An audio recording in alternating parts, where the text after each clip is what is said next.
Episode 1.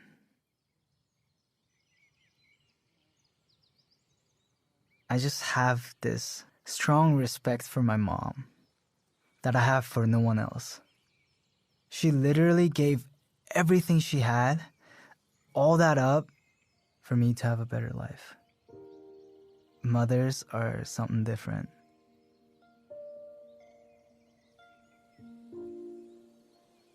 I think the most life-defining event for me that I also have no memory about is my parents' divorce. They got divorced when I was 2 years old. Back in the days in Korea, not many people were divorced.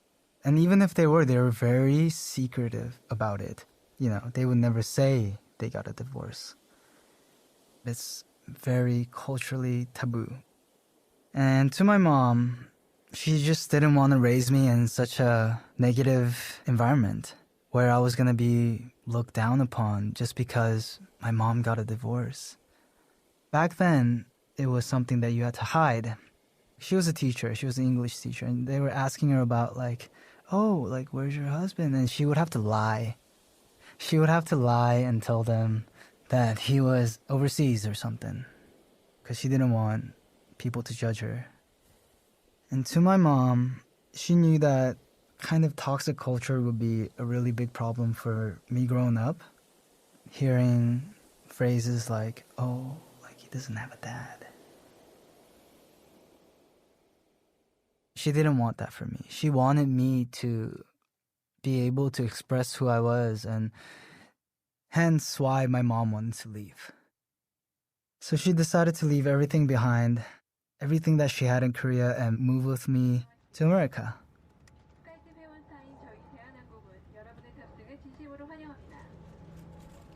I was 8 years old when we got on that plane to come to America. Came here with nothing. It was just me and my mom, and 2 luggage bags. We didn't know anybody else. The first night, we were staying at Motel 6. I think I was a little scared, intimidated by all these new things. When we went to sleep, it felt very uncomfortable. Something was not right inside the bed. I just remember I had this terrifying dream. It was one of the most traumatic memories I have from my childhood. I had these cockroaches, a line of them going over my stomach, everywhere, like crawling.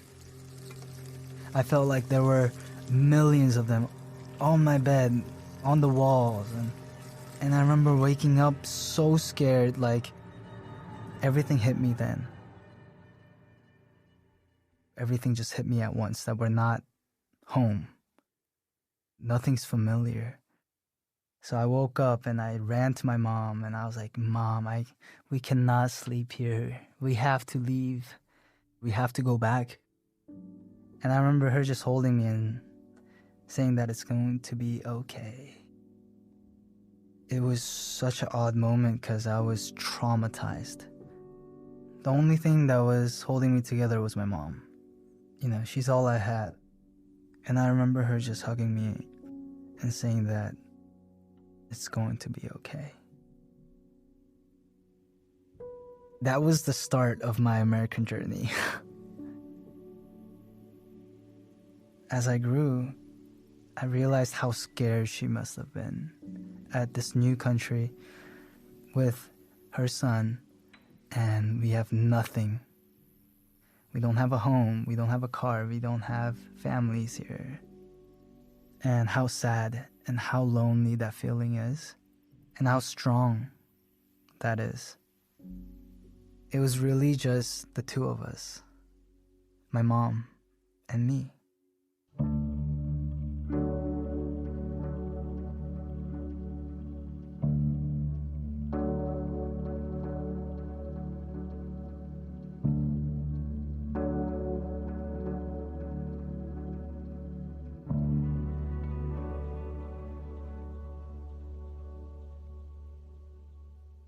I would say I'm pretty independent.